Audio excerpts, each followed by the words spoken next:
constant of the A is not same as the B in the situ symmetry.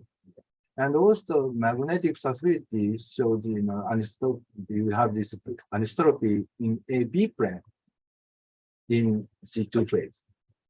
So the important point here is the in-plane anisotropy of the electric property is greater than the degree of the orthorhombic distortion of the lattice.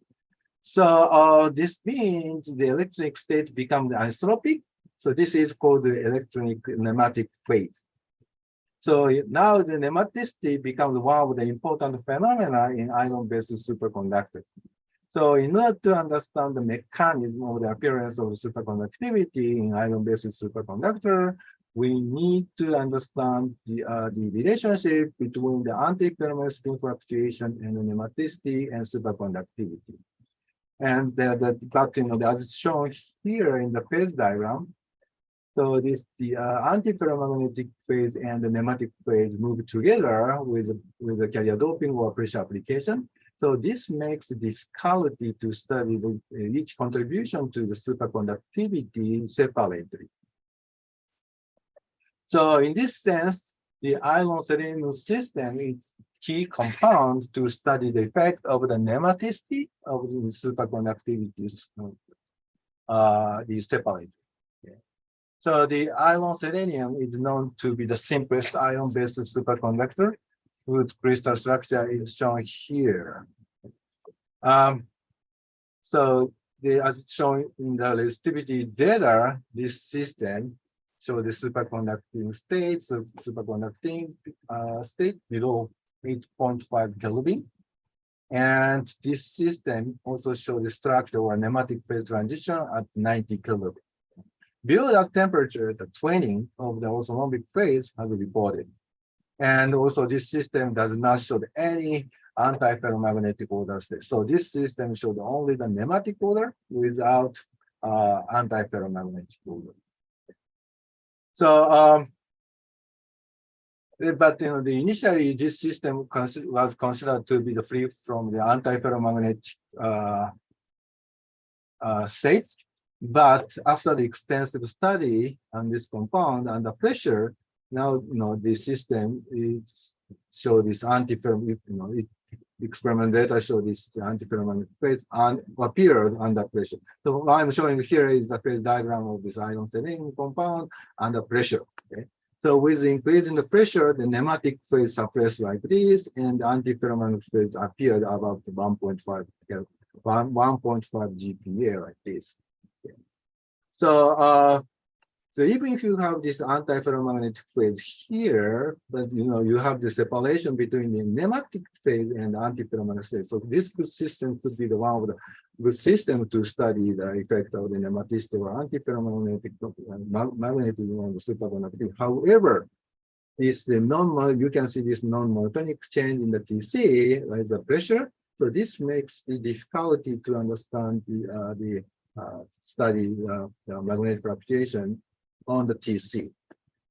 On the other hand, you can also suppress this the nematic phase by sulfur substitution. Okay, here this is a phase diagram of sulfur substituted ion selenium compound. With sulfur substitution, nematic phase suppressed like this, and at the same time, you can see the superconducting transition temperature changes like that.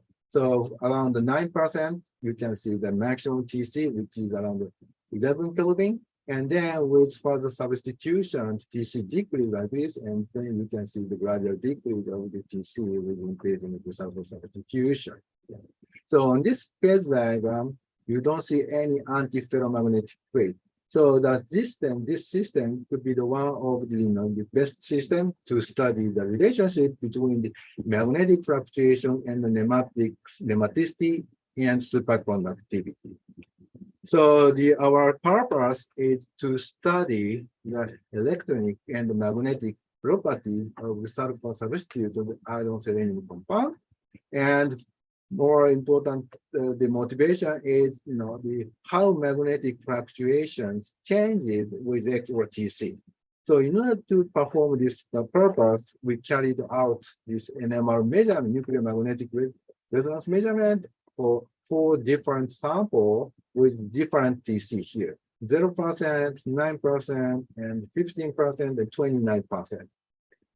So let me show this NMR spectrum for the X equals 0 compound. This is a selenium NMR spectrum in this compound under the magnetic field power to 110 direction in tetragonal phase.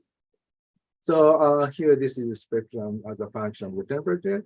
For the selenium NMR spectrum, so since selenium has a nuclear spin 1/2, so we consider only the G-ma interaction, which is shown here. And then under magnetic field, the nuclear spin level split like this, then you can expect only single line in the NMR spectrum. So actually, we observe the single line above TS, but below TS, you see this one peak split into the 2 lines like this. So this is due to the twin nematic domain below TS. Let me explain this a little bit more. So on the left is the schematic view of the tetragonal phase. So we apply the magnetic field to the 110 direction in the tetragonal phase, which is this direction. And then, of course, there is no difference between the A and the B axis in the tetragonal phase, which gives you a single peak in NMR spectrum. On the other hand, in the below TS, you have the twin orthorhombic phase. So in this case, this is a schematic view of this twin orthorhombic phase. So if you apply the magnetic field parallel to the A axis in blue domain, then the magnetic field is parallel to the B axis in green domain. Since the magnetic susceptibility, A axis is different from the B axis magnetic susceptibility, then you have this different NMR shift, which produce the 2 peaks in the spectrum. So this is the reason why we observe the 2 peaks below TL. So this means the observation of the 2 peak structure in the spectrum is direct evidence of the twin orthorhombic phase in this compound. So here, what I'm saying is showing the temperature dependence of NMR shift determined by the peak position of the spectrum. So with decreasing the temperature, the NMR shift decrease like this, and then you see the splitting of the NMR shift because you have the 2 peaks here. Since the NMR shift is proportional to the magnetic susceptibility, uniform magnetic susceptibility, through this hyperfine coupling constant AAF. So this temperature dependence of the NMR shift is consistent with the temperature dependence of this magnetic susceptibility, which is shown in the bottom here. And you can see this low temperature region and magnetic susceptibility is slightly increased, but we don't see this behavior in the NMR shift. So since NMR shift is picking up this intrinsic property of the magnetic susceptibility, so this small enhancement of the chi magnetic susceptibility observed to be due to the impurity effect. Okay, so now to investigate this magnetic fluctuation in the system, we have carried out this 1/T1 measurement, nuclear spin lattice relaxation rate measurement, 1/T1. So what I'm showing here is this temperature dependence of the 1/T1T as a function of the temperature. So with decreasing the temperature, the 1/T1T decrease like this and show the minimum around 90 K and 1/T1 increase with the decreasing the temperature. And then below TC, you see the reduction of the 1/T1T. This is due to the superconducting transition. So here I'm showing the equation, which means the 1/T1T is proportional to the Q sum of the dynamical spin susceptibility. On the other hand, the NMR shift is proportional, as I said, NMR shift is proportional to the uniform magnetic susceptibility with the Q equals 0 component. Yeah. So then we can explain the temperature dependence of 1/T1T about 100 K, which is same where you can see the very similar temperature dependence of this NMR shift. However, at low temperature, you see this 1/T1T enhanced at this like this at this temperature region where you don't see any enhancement of this NMR shift. So this clearly indicates this growth of the anti-thermal spin fluctuation with decreasing temperature in this compound. So these experiment data and the interpretation are consistent with the NMR paper reported by the several NMR groups in the world before. So now, so then we are interested in how this magnetic fluctuation changes by changing the sample, or let's say changing the TC. So then we did this similar experiment on this other sample, 9% sample and 15% sample, and 25% sample. So what I'm showing here on the top on the right is the selenium NMR spectrum measured at 20K for the 8 under the magnetic field part 110 direction into diagonal phase. So as you can see here, the 9%, 50% sample, you can see the splitting of line, which is similar to the spectrum observed in the X equals 0. So this means you have this the nematic phase on this compound at low temperature. And for the 29% sample, you don't see any splitting, you see only single peak. This indicates no nematicity in this compound. Okay. So these NMR spectrum are consistent with the phase diagram reported before. So what I'm showing here, this bottom, is the temperature dependence of this NMR shift for the 4 different samples. Okay. High temperature region, this NMR shift slightly decrease with increasing the X sulfur substitution. But at low temperature region, of course, you see the splitting of a complicated behavior, but you know, the NMR values, shift value are almost same. So since NMR shift is proportional to the magnetic susceptibility, so these NMR shift data, especially at low temperature data, clearly indicates there is no strong X dependence of the density of states at this compound. So this is what we can say from this NMR shift. So now what about the dynamics, this magnetic fluctuation? So here I'm showing this 1 over T1T as a function of temperature for the 4 different samples. Okay. So this black point is the NMR data, 1 over T1T data for X equals 0, which I showed you before. Yeah. So you can see the large enhancement of 1 over T1T at low temperature comes from the anti-thermal spin fluctuation. But for the 9% sample, which is shown in the orange here, okay, you can see this enhancement of 1 over T1T gets bigger, higher than the X equals 0. That means you have this more anti-thermal spin fluctuation in 9%. And with increasing the X, 50% in green and 29% in blue, you see this the enhancement of the 1 over T1T suppressed like this. So this clearly indicates you have the very strong X dependence of 1 over T1T, and also the anti-thermal spin fluctuation largely depend on the X. So here I'm saying this anti-thermal spin fluctuation, but we can characterize this anti-thermal spin fluctuation by measuring this 1 over T1 for the 2 different magnetic field directions, H power AB plane, H power C axis. Okay. So since 1 over T1T is picking up nuclear magnetic relaxation rate, 1 over T1 picking up this magnetic fluctuation perpendicular to the external field direction. So the 1 over T1T under the magnetic field AB and the 1 over T1T under magnetic field C can be described as something like this. So where you have this the S and the amplitude of spin fluctuation spectrum density. Okay. So so now according to the Kitagawa at Kyoto University in Japan, so if you measure the ratio of the 1 over T1 for the 2 different magnetic field direction, then you can get a very important information about the wave number of the anti-thermal spin fluctuation. So according to his calculation, if you have new type the spin fluctuation with Q equal pi pi, then this ratio will be 0.5.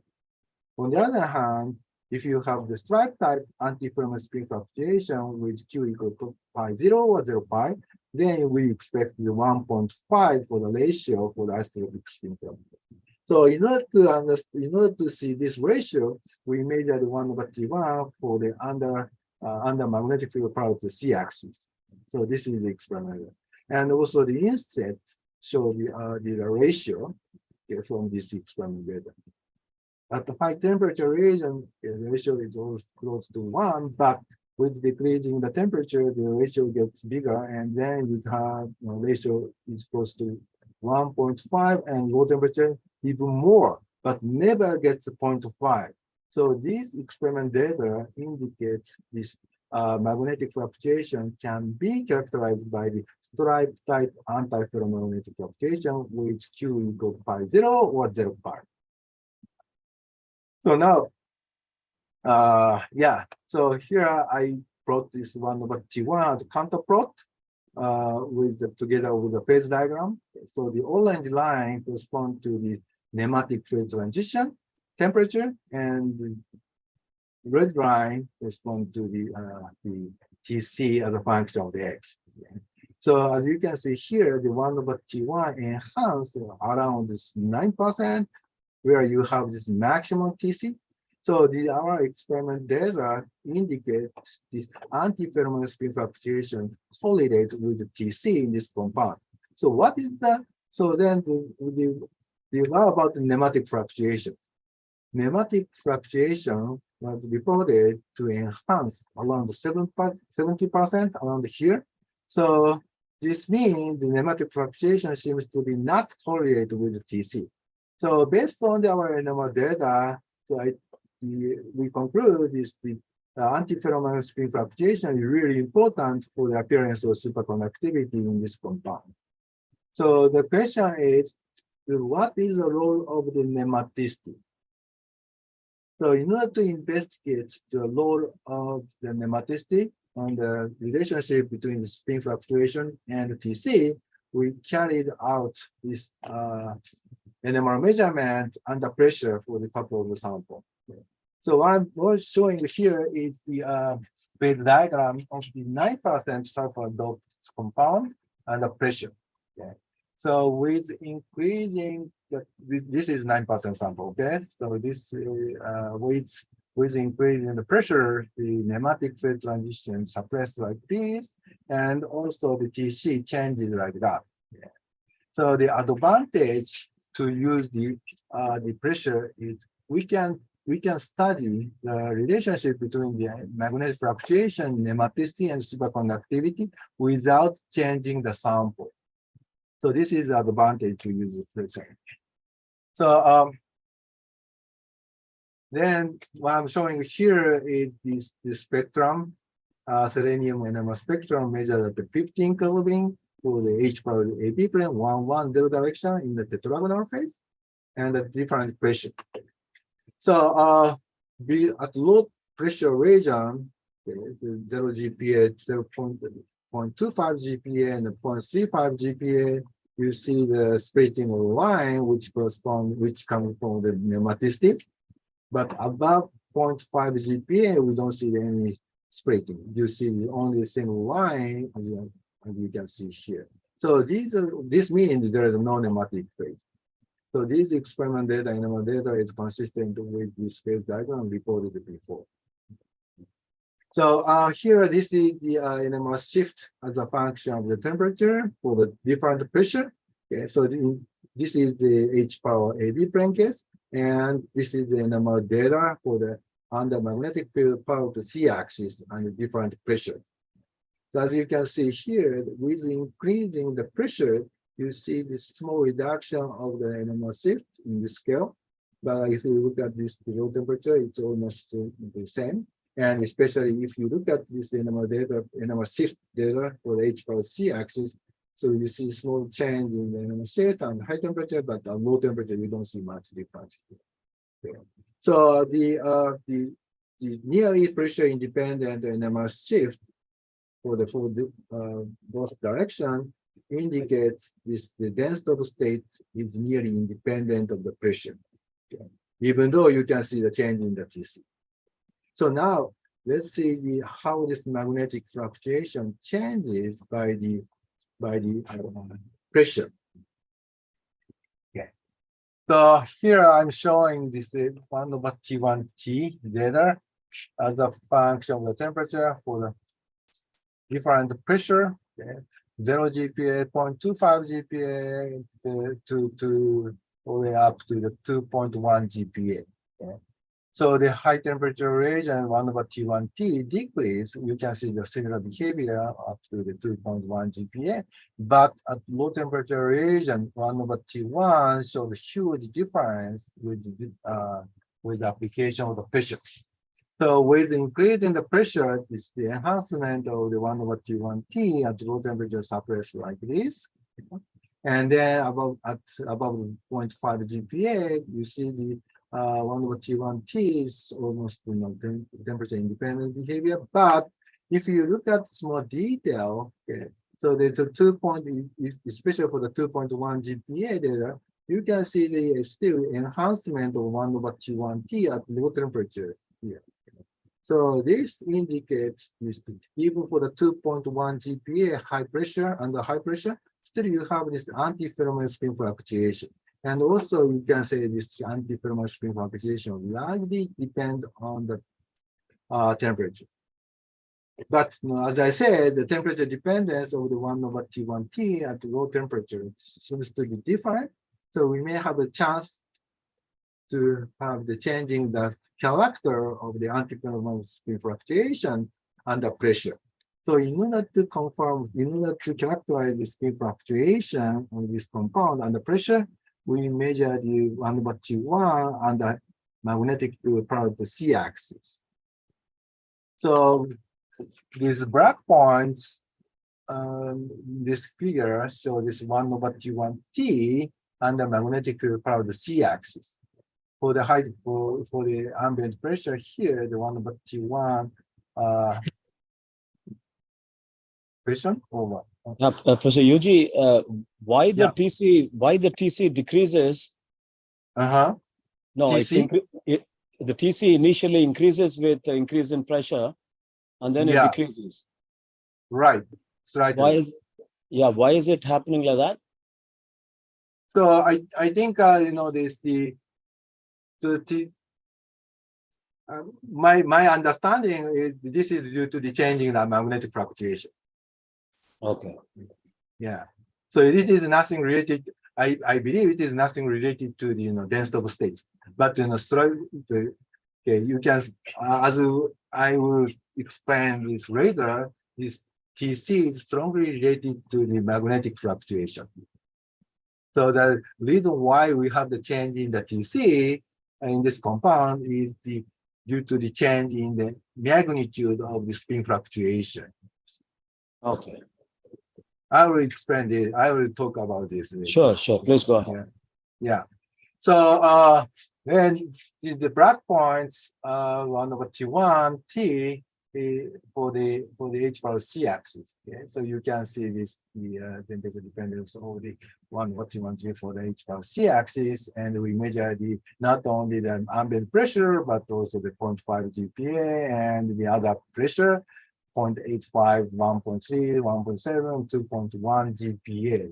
And then we took the ratio of this 1 over T1T to see this character, to understand the wave number of the anti-thermal spin fluctuations. So this instead show the ratio of the 1 over T1T for the two different magnetic field directions. So all these data show this 1.5 close to 1.5. That means even for the 2.1 GPa or 1.7 GPa, the anti-thermal spin fluctuation is characterized by stripe type anti-thermal spin fluctuation with Q equal pi 0 or 0 pi. So this means no change in the character of the anti-thermal spin fluctuation even at high temperature. So we did the same experiment for the other compound here. Okay, so example here, this is a 15% sample. Okay. So we did the T1 measurement for the two different magnetic field directions. Okay.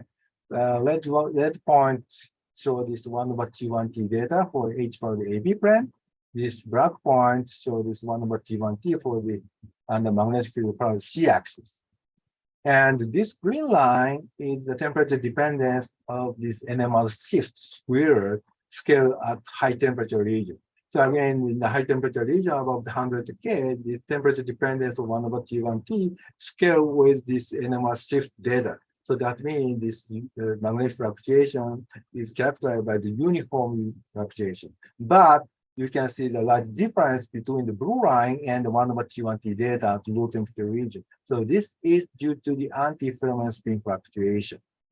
So by changing this, the pressure, you see this the magnitude of this 1 over T1T decrease or changes like this. And also, if we take this ratio of the 1 over T1T for the two different magnetic field direction, so you can see the ratio is also close to 1.5 as I shown in the inset in each graph here. So again, even for the 1.5, 0.15, 15% sulfur doped sample, which is located here in this phase diagram. So still, you have this stripe type anti-filament spin fluctuation from the ambient pressure to the 2 GPa under pressure. So my student did the similar experiment on 29% sample also. So that is located here in the space diagram here. Okay. So this compound is a bit far from this nematic weight. So okay, again, I'm showing here is the same. Okay, the red, the 1 over T1T for the H for the AB plane, black point, so the 1 over T1T for the H plus C axis, and the green line corresponding to the temperature dependence of the NMR shift squared. So you can see this difference between the green and the NMR T1 data, which indicate the anti-filament spin fluctuation. Okay. So then if you take this ratio, same thing. Okay? We took the ratio of the 1 over T1 for the two different magnetic field directions, then you will get this ratio of 1.5 all the way up to the 1.95 GPa for this compound. So again, we have the the anti-filament spin fluctuations in this compound up to 1.95 GPa, and that is characterized by the stripe type spin fluctuation. So my question is, are there any effect on the spin fluctuation from the different state? This means that with or without nematicity. Okay. So what I'm showing here is I plot this 1 over T1T at 15 Kelvin for the H bar AB plane case, okay, with the TC for the vertical axis. So here, okay, you can see the correlation between this magnitude of this anti-ferromagnetic spin fluctuation. Okay, so this 1 over T1T value represents this magnitude of the anti-ferromagnetic spin fluctuation. So with increasing the magnetic fluctuation, TC seems to be increased. So you have the correlation between the anti-ferromagnetic spin fluctuation and TC. But of course, as you can see here, these data points classified into the two groups. One group here, this is the data with the open symbol is coming from the phase of the C2. That means you have this nematic phase here. And here, this data with this field symbol is coming from the C4 symmetry here. So you can see this good linearity for each phases. However, you can see the different slope, right? So this line for the C4 phase, the slope of the C4 phase is greater than the slope of the C2 phase. This means the stripe type anti-ferromagnetic spin fluctuation more enhanced TC without nematicity than with nematicity. So this is the we believe this is the role of the nematicity on the relationship between the anti-ferromagnetic spin fluctuation and TC. And these are the 3 points inside in the dash black oval denote the value taken close to the critical pressure of the nematic phase transition. Okay, so we are changing the pressure. For example, this is 9% phase diagram. We are changing the pressure from the 0 to 2 GPa and crossing here. And this data makes smooth transition from the C2 line to C4 line.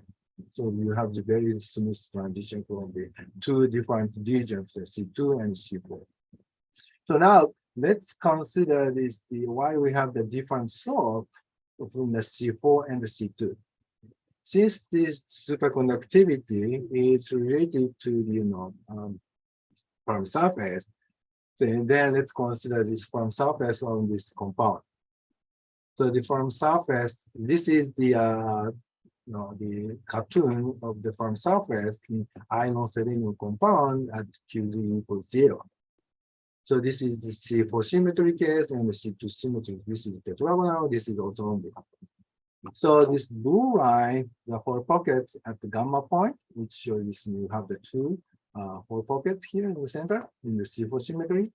And the blue line shows this electron pocket at the zone boundary, which you have this here. In the C2 symmetry, you have this single hole pocket at the gamma point shown by red lines here.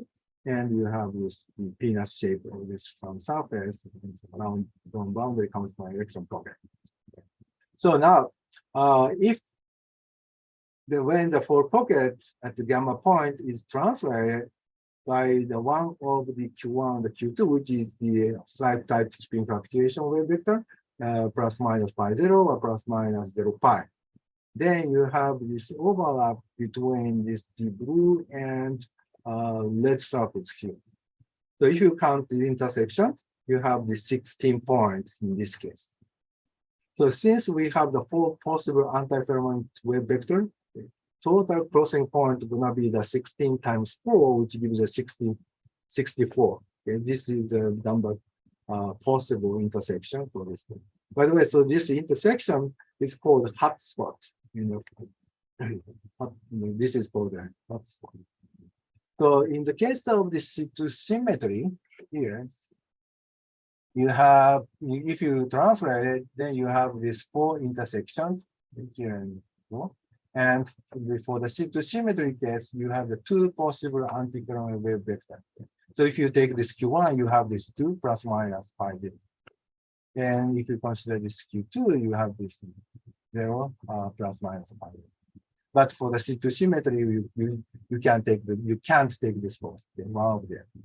So then the total crossing intersection point or number of the hotspots for this case gonna be the 4 times 2, which will give you 8. So if you take this, the ratio of these two, 8 is 64 over 8, which is 8. This is very close to the 7, which observes, which I determined from this slope. So while based on this very rough estimation or discussion, we can say, I believe that hotspots are really important or key parameter to determine the TC in iron-based superconductor. Of course, as I said, this is a very rough discussion or analysis because we didn't consider any character of this D wave, D orbital in the firm surface. We just consider this just only the same shape of this firm surface. But I think this pick up this main idea to explain why we have the different slope in this graph. Okay, I think that's all. Okay. So yeah, so let me summarize my talk. So we have carried out the selenium NMR measurement to investigate the electric and magnetic properties of the sulfur substitute iron selenium compound at the ambient pressure and the pressure. So from the X dependence of 1/T1T data, we found the anti-coronal spin fluctuation correlate with the TC in this compound. So this means the antiferromagnetic fluctuation is really important to induce the superconductivity in this compound. And also we found this the stripe type spin fluctuation more enhanced in TC without nematicity than with nematicity, which is shown here. You can see this different slope. And also from the different value of the slopes, C2 phase and the C4 phase, we pointed out this importance of the hotspot in determining the TC in this compound. So this is what we observed. Okay, yeah, that's all. Thank you very much for your attention. Thank you very much. Thank you very much for the excellent talk. Thank you. And now, So yeah, I'm very happy. session is open for questions and discussion. Yeah, we can have some questions from the audience. I have a question here. Yes. Yeah, go Hi, ahead. I'm Praveen. I'm also a faculty here with Panchan and MSR and Prof. Setu. Mhm. I had so one of the issue here is, so I wanted to, I may have missed, what is the frequency of your NMR? What frequency was this? And Okay, so okay, so the NMR frequency depends on the magnetic field you apply. Right. So we apply the magnetic field of the around 7 Tesla, 7.4 Tesla. So the frequency was around 50 megahertz. Okay. And so the fluctuations that you're talking, so these are antiferromagnetic fluctuations that are in the megahertz range. So they're fairly low frequency. That's correct. That's correct. Because the NMR pick up this magnetic fluctuation around the NMR frequency range. So we don't, NMR cannot pick up this magnetic fluctuation with very high frequency. Okay? So we, you're right. So we are discussing the magnetic fluctuation in the low frequency range. Yes. And you still have actually antiferro. So I'm just curious, have you ever thought about actually doing this in the high magnet lab? You could probably even suppress these fluctuations, see if there's any effect, because you're saying it depends on the fluctuation. So right. Have you ever considered doing this in a really high magnet, maybe in the high magnet lab in Florida or somewhere? Yeah, of course, the magnetic fluctuation should depend on the magnetic field. However, so even if you go the 10 Tesla, 20 Tesla, the energy is just like 10 Kelvin or 20 Kelvin, right? Right. Okay. So I'm not sure this 10 Kelvin is just this 0.1 mega electron volts. That is, right. So such a small energy change the magnetic fluctuation largely or not. Maybe you can see some change, but I'm not sure about how we can make this change in the magnetic fluctuation by applying the magnetic field up to 20 Tesla. If you go the 100 Tesla or 500 Tesla, then story would be different. Okay. Thank you. And just one last question. Yes. I know that by any chance, did you know Nasran at, it was a postdoc. I think they were doing some super NV based nitrogen vacancy based measurements on superconductivity in Ames actually. I think he was working with Professor Prozorov. Yeah, Prozorov, I think. Yeah, Ruslan Prozorov. Yeah. Okay. I was just curious if you ever interacted. Yeah, because Ruslan Prozorov's office is next to my office, so I know him very well. Okay. I was just curious. Did you guys ever consider? Did you ever measure this with NV centers, or have you? No, I don't think they are not doing this measurement on this compound, especially. Okay, so I think in order to do this kind of the discussion, we need to do this under pressure. Yeah. So I don't know if they can do this their NV center measurement under pressure. Probably not yet, I guess. Okay. They have done some diamond anvil measurements. People have used diamond anvils and they've done some. No, yes, I know, but I think the Ames lab, okay, they do some. Not in Ames lab, not in Right. Yeah, it's really possible because we are thinking to expand this limitation of the magnetic pressure range using the different technique and the pressure, the diamond around the deep dark or something. But I think still this is underway. All right. Thank you for a very nice talk. I will let others also have the chance asking the question. Well, thank you for your question. There are a few questions in the chat box. I'll read out for you. One is you mentioned SC1 and SC2. How do they differ in the nature of superconductivity? SC1 and SC2. Okay, so here Yeah. Okay, so I think this is coming from the paper published from the not my group. Yeah. Okay. So I think that this SG1 is a superconductivity in nematic phase. Okay. SG2 is the superconductivity without the nematicity. All right. Okay. Yeah. So this is one. Yeah, go ahead. The SG1 is the superconductivity inside in the nematicity, but that's corresponding to the this line here, this region. Okay. So you have this superconductivity, but in superconductivity is appeared in the different state, okay, nematic state and without nematic state. That's the reason why they use this SG1, SG2. One with where more fluctuations are there, the other one Less fluctuation. less fluctuations. Yes. Yeah, that's right. Oh, very good. Okay. The other question is, were the samples stacked for the measurement? What do you mean? Sample stacked? Yeah, to the crystals were Ah. stacked together to enhance the signal, or Okay.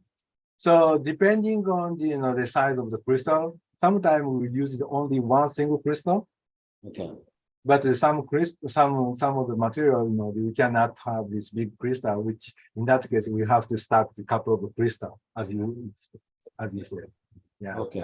As far as I remember, for the x equals 0, we use this one single crystal, and x equals 9%, we put a couple of crystals. Okay. And yeah, something like this. Yeah. And I have one question about this composition. Fe SE 0.71 S 0.29. Did you make this compound by choice, or this is a final composition you got? But it's very difficult to get sulfur with the required composition. Yeah, so the my colleague Anna Bomar, who made the crystal for us, so she made the many crystal and then check the sulfur content. Okay, so you make the crystal and then measure the sulfur content, and so yeah, right. In different crystals, your sulfur content may be different. Yes, that's totally yes, that's correct. Okay. So then she made many crystal and checked the X value for the several experiments, and then we pick up this only the same batch and the same properties. Okay. So we believe we don't have any distribution of the X for the sample. If I say this 29%, which must be 29% plus minus 0.5 or something like that. Okay. Yeah. So those compositional, those minor changes do not affect the TC significantly. So depending on the sample quality, you have the huge change in TC. Okay. So even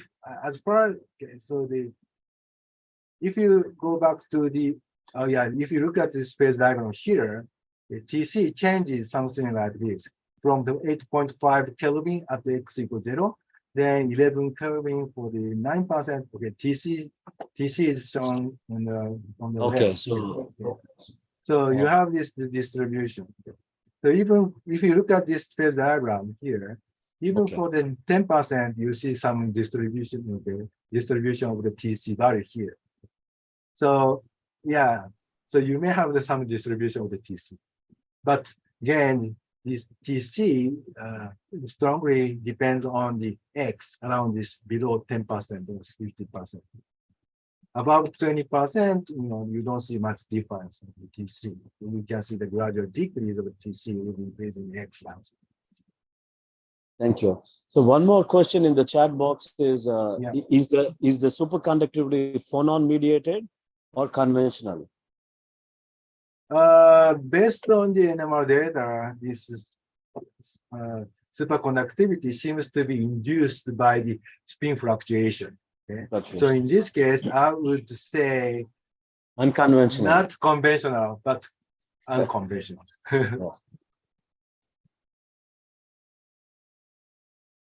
Okay, thank you. And we have a question by Tyagarajan. Come here and ask.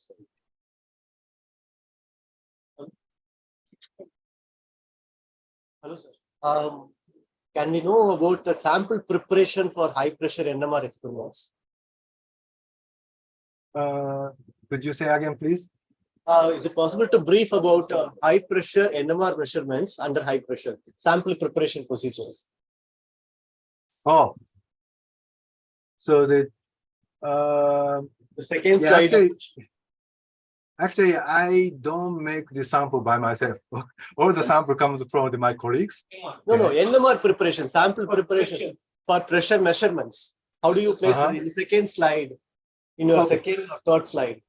Oh, yeah. So in the pressure cell, inside in the pressure cell, we make this coil for the crystal size. It's not cylindrical shape. We use this more like a flat shape of this enamel, the enamel coil. We put the crystal. Okay. The single crystal shape of the single crystal is plate-like shape. Okay. So the plate is proposed. The perpendicular to the plate is c-axis. So then if you put this sample perpendicular to the coil like this, then you can apply the magnetic power to the c-axis. Okay? So we are not able to control the direction of the crystal inside in the pressure cell. We just put this in a crystal like this, then this must be the close to c-axis. Then first we're gonna check the direction, ambient pressure compared to this, the ambient pressure data. Then once we have this, the direction seems to be correct, then we go ahead with measurement under pressure. Is it within the Teflon site, sir? Is it within the Teflon capsule? Yeah, right. Yeah, because this is the piston cylinder pressure cell. Yeah. So you have okay. Yeah, you have this coil inside in the Teflon capsule. Yes. So it's a pre-calibrated with the bismuth, right, sir? Pressure is pre-calibrated. Pressure is pre-calibrated with the bismuth. You are talking about the calibration of the pressure? Yes, sir. Yes. Okay. Yes. So we have the two coils inside in the pressure. Okay. One is the coil for the sample we are measuring. The other coil is for the calibration. Okay. We put the kappa 2O in the sample in the coil. Okay. Then you can determine the pressure from this kappa NQR measurement frequency from the kappa 2O. So each pressure, we calibrate this pressure using this reference NMR data. Okay. Thank you. Thank you. No more questions. So, are there any more questions from the audience? I think I've asked all the questions posted on the chat box. Yeah, if there are no more questions, let us thank Professor Yuji Furukawa for an excellent QuanTalk given to our group online. Thank you very much. And please visit us. We have a beautiful campus. You can come visit us and stay for a few days. Yeah, actually, I love to visit in the Panchan's laboratory. Yeah, please. Concept, but he is busy. Oh, okay. January he is busy with courses. January, then you please plan your visit. Okay. November, right? November. Ideally, November, December, January until February is good. After that, it becomes hot, but it's fine. If you want to enjoy the Indian summer, you can always visit us. Please do plan to visit us. I think by then, Panchanan will have his NMR unit. Great. Yes. Yeah. Yeah. Nice. Thank you very much. Thank you. Yes, thank you for the invitation. Thank you. Thank you very much. Thank you and konnichiwa. Konnichiwa. Thank you. Thank you. Bye bye.